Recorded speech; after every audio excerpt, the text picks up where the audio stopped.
Jou daaglikse CLF inspirasie. Jesus soek ook vir jou. Die Seun van die mens het immers gekom om te soek en te red wat verlore is. Lukas 19 vers 10. Jesus was in die stad Jerigo. Daar was 'n tollenaar met die naam Saggeus. Hy was 'n ryk man.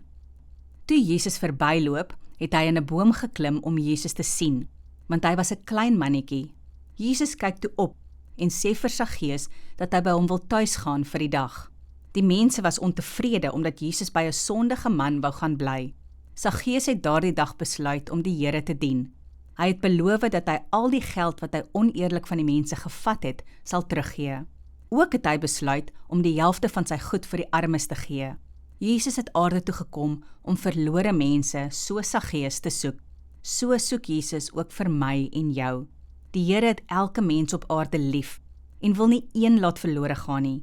Die Here wil en sal jou ook raak sien. Die Here het Saggeus raak gesien voor Saggeus nog God se wil kon doen. Kom ons bid saam. Liefdevolle Here, dankie dat U ook na my gesoek het. Amen.